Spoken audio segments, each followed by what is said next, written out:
आदिवासींना महाराष्ट्रात असो देशात असो ज्या सवलती मिळाल्या त्या राज्यघटनेने दिल्या।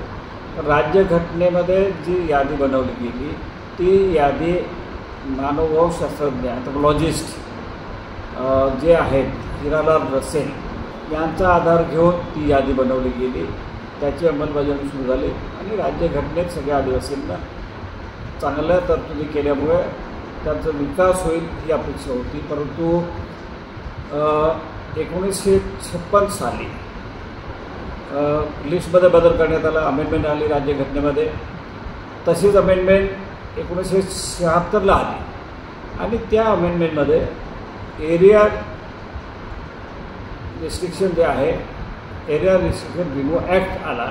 म्हणजेच एक विशिष्ट जमात आदिवासी जमात ही महाराष्ट्रात असो देशात असो विशिष्ट एरियामध्ये राहते अशा ज्या काही तरतुदी होत्या त्यात सगळ्या तरतुदी निघून गेल्या आणि देशात राज्यात महाराष्ट्र राज्य असेल देश असेल या राज्यामध्ये जे आदिवासी नाहीत अनुसूचित जमातीच्या यादीमध्ये कोणीही घुसण्यासाठी फार मोठ्या प्रमाणात हे झालेलं आहे आणि त्या तिथूनच पूर्ण देशात आणि राज्यात इतर जाती या आदिवासीमध्ये येऊन सुरुवात झालेला आहे। मेडिकल इंजिनिअरिंग क्लास 1 ह्या सगळे पदावर आदिवासी नसलेले लोकच फार मोठ्या पदावर बसलेले आणि हा विषय फार भयानक आहे। राजस्थानमध्ये 12 जमाती आहेत, त्यातल्या 11 जमाती टोटली मागे आहेत, एकच जमात आहे ती सगळ्या आदिवासींचा फायदा घेते। तसंच आंध्रमध्ये हे जे काही आलेलं आहे हे खूप आता असं आलेलं आहे की आता रिसेंट की बंजारा जे आहे ते आंध्रमध्ये एस टीमध्ये मोडतात, तेलंगणामध्ये एस टीमध्ये मोडतात असं सांगितलं जातं, ते 76मध्ये आले आणि मग तोच प्रकार आत्ताही मराठा आंदोलन झाल्यानंतर आंध्रचं गॅझेटमधनं त्यांना हे दिसतं आहे आणि मग इथल्या महाराष्ट्रातलं सुद्धा सगळे हे आहेत ते काय म्हणतात आपण बंजारा आम्हाला आदिवासीमध्ये घ्या, तिथल्या गॅझेटला आहे आम्हाला घ्या, हे होणं शक्य नाही। माझ्या माहितीप्रमाणे उद्या परवा अजून लक्ष्मण माने आंदोलनाला बसत आहेत आणि ते म्हणतात की आम्हाला एस टीमध्ये घ्या, जो तो उठतोय तो एस टीमध्ये मागतोय, अनुसूचित जमातीमध्ये मागतोय। मग अनुसूचित जमातीमधले जे गरीब वर्ग आहे आजही गडचिरोली भागामध्ये आदिवासी नग्नावस्थेत आहे, किडेमकोडे खाऊनच ते जगत आहेत। मग तो विकास कधी होणार?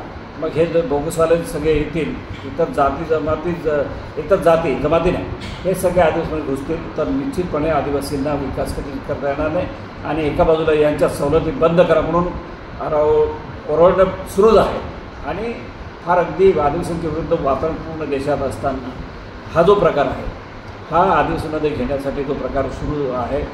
लाखो लोक नोकऱ्यांमध्ये आहे, त्यांना सुप्रीम कोर्टाने 2017मध्ये काय जो फटकारला आहे तो निकाल आहे तरी त्यांना बदल केला जात नाही आणि राज्य सरकार असतील देशाचं सरकार असेल हे आदिवासींच्या बाजूने नाही हे स्पष्ट दिसतं आणि विशेषतः भाजपचं सरकार हे आदिवासींच्या विरुद्ध आहे आणि नको त्या बोगस लोकांना आदिवासीमध्ये टाकण्यासाठी वेगवेगळ्या युक्त्या लढवत आहेत, त्यांना ते सपोर्ट करत आहेत आणि निश्चितपणे आदिवासी ज्या दिवशी जागृत होईल कुठलंही गव्हर्नमेंट असेल त्या गव्हर्नमेंटला हे भारी पडेल। गव्हर्नमेंटने लक्षात ठेवलं पाहिजे, तुम्ही ट्रायबल ॲडव्हायझरी काउन्सिलची मीटिंग लावा, प्रोसिजरप्रमाणे जा आणि आदिवासींना कमी समजू नका। सरकारने एवढी हिंमत करण्याची गरज नाही। सातत्याने आजही काय धनगर समाजाला हे देऊन टाकलं पाहिजे ते देऊन टाकलं, आजची सरकार महाराष्ट्रात भाजपचं सरकार तर धनगरच्या बाजूनेच आहे पण त्यांना ते शक्य नाही कारण आमच्याकडे सगळे पुरावे आहे आणि अँथ्रोपॉलॉजिस्ट असतील मानवशास्त्र यांना विचारल्याशिवाय कुठलाही निर्णय सरकारने आणि याच्या ज्युडिशियरीचा निकालसुद्धा चालणार नाही। ज्युडिशियरी पण आम्ही मानणार नाही, ज्युडिशियरी काही निकाल देईल कशाच्या आधारे हायकोर्टात सुप्रीम कोर्टात जाणारी फार मोठी संख्या आहे। निश्चितपणे इथे अँथ्रोपॉलॉजिस्टचा अभ्यास आणि आम्ही जे काय आदिवासी आहोत त्याच्यात ट्रायबल ॲडव्हायझरी काउन्सिल आहे ह्याला विचारल्याशिवाय कुठल्याही सरकारने निर्णय घेतल्यास सरकारला भारी पडेल।